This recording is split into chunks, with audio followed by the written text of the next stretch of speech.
പതിവ് ചായയ്ക്ക് പകരം പാൽവാഴയ്ക്ക് ഉണ്ടാക്കിയാലോ എന്നുള്ള ഞങ്ങളുടെ ആ ഒരു ചിന്ത പാൽവാഴയ്ക്ക് ഉണ്ടാക്കുന്ന തീരുമാനത്തിലെത്തി കേട്ടോ. അപ്പോൾ ഞങ്ങളൊരു ചെമ്പെടുത്തു, അതിലേക്ക് കുറച്ച് വെള്ളം വെച്ചിട്ടുണ്ട് കേട്ടോ. പിന്നെ നമ്മൾ കഴുകി വൃത്തിയാക്കിയിട്ടുള്ള 1 കപ്പ് സാബുനരി നമ്മൾ അതിലേക്ക് ഇട്ട് കൊടുത്തിട്ടുണ്ട്. ചൊവ്വരി സാബുനരി എന്നൊക്കെയാണ് അതിന് പറയുക കേട്ടോ. അപ്പോൾ അതൊന്ന് തിളച്ച് നന്നായി വെന്ത് വരണം. ഒരു 5 മിനിറ്റൊക്കെ നമ്മളത് വേവിച്ചിട്ടുണ്ട് കേട്ടോ. പിന്നെ നമ്മൾ ഒരു പാൻ എടുത്തു, അതിലേക്ക് കുറച്ച് നെയ്യ് ഒഴിച്ചിട്ടുണ്ട്. അതിലേക്ക് കുറച്ച് അണ്ടിപ്പരിപ്പ് മുന്തിരിയും കൂടി നമ്മൾ ഇട്ട് കൊടുത്തിട്ടുണ്ട് കേട്ടോ. പിന്നെ അത് നന്നായിട്ടൊന്ന് മൂത്ത് വരുമ്പോൾ നമ്മൾ അതിലേക്ക് അരിഞ്ഞു വെച്ചിട്ടുള്ള നല്ല പഴുത്ത ഒരു നേന്ത്രപ്പഴമാണ് ഇട്ടിട്ടുള്ളത്. ചെറുതായിട്ട് അരിഞ്ഞു വെച്ചിട്ടുണ്ട് കേട്ടോ നേന്ത്രപ്പഴം. അത് നമ്മൾ അതിലേക്ക് ഇട്ട് കൊടുത്തിട്ടുണ്ട്. അപ്പോൾ അത് നന്നായിട്ട് ഇളക്കി ഒന്ന് വാടി വരുന്നവരെ നമ്മളൊന്ന് വെയിറ്റ് ചെയ്യുക.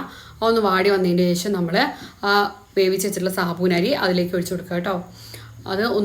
അതൊന്ന് തിളച്ച് വരുമ്പോൾ നമ്മൾ അതിലേക്ക് പാലൊഴിച്ച് കൊടുക്കണം. നമ്മൾ ഒരു 1/2 കപ്പ് പാൽ അതിലേക്ക് ഒഴിച്ച് കൊടുത്തിട്ടുണ്ട് കേട്ടോ. അതും ഒന്ന് നന്നായിട്ട് തിളച്ച് വന്ന് കഴിയുമ്പോൾ നമ്മൾ നന്നായിട്ട് ഇളക്കി കൊടുക്കണം.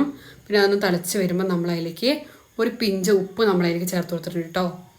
അതും ഒന്ന് ഇളക്കി കൊടുക്കുക. ശേഷം നമ്മൾ 1 കപ്പ് പഞ്ചസാരയാണ് നമ്മൾ അതിലേക്ക് ഇട്ട് കൊടുക്കുന്നത് കേട്ടോ. മിൽക്ക് മേഡ് നമ്മുടെ കയ്യിലുണ്ടെങ്കിൽ നമുക്ക് മിൽക്ക് മേഡ് ആഡ് ചെയ്യാവുന്നതാണ് കേട്ടോ. അപ്പോൾ നമ്മുടെ കയ്യിൽ മിൽക്ക് മേഡ് ഇല്ലായിരുന്നു, അതുകൊണ്ട് നമ്മൾ പഞ്ചസാര ഇട്ട് കൊടുത്തതാണ്. അപ്പം അതിട്ട് കൊടുക്കുക. ശേഷം നമ്മൾ കുറച്ചുകൂടി പാൽ അതിലേക്ക് ഒഴിച്ച് കൊടുത്തിട്ടുണ്ട്. പിന്നെ നമ്മൾ 2 ഏലക്കായ് പൊടിച്ചതും കൂടി അതിലേക്ക് ഇട്ട് കൊടുത്തിട്ടുണ്ട് കേട്ടോ. അത് നന്നായി തിളച്ച് വരുമ്പോൾ നമ്മുടെ പാൽവാഴയൊക്കെ ഇവിടെ സെറ്റായിട്ടുണ്ടേ. അപ്പോൾ ഇങ്ങനെയാണ് പാൽവാഴയൊക്കെ ഉണ്ടാക്കുക. നല്ല മഴയൊക്കെ അല്ല, അപ്പോൾ നമുക്ക് എന്നും ചായ കുടിക്കുന്ന നമുക്കൊന്ന് മാറ്റി ചിന്തിച്ചിട്ട് ഇങ്ങനെ പാൽവാഴയൊക്കെ ഒന്ന് ഉണ്ടാക്കി നോക്കുക. അപ്പോൾ നിങ്ങളത് മസ്റ്റായിട്ടും ട്രൈ ചെയ്യുക. ഇതുപോലെ കൂടുതൽ വീഡിയോസ് കാണുന്നതിനായിട്ട് നമ്മുടെ ചാനൽ സബ്സ്ക്രൈബ് ചെയ്യാനും ലൈക്ക് ചെയ്യാനും ഷെയർ ചെയ്യാനും മറക്കരുത്.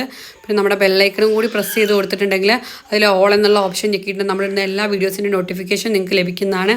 നിങ്ങൾ മസ്റ്റായിട്ട് ട്രൈ ചെയ്ത് നോക്കുക.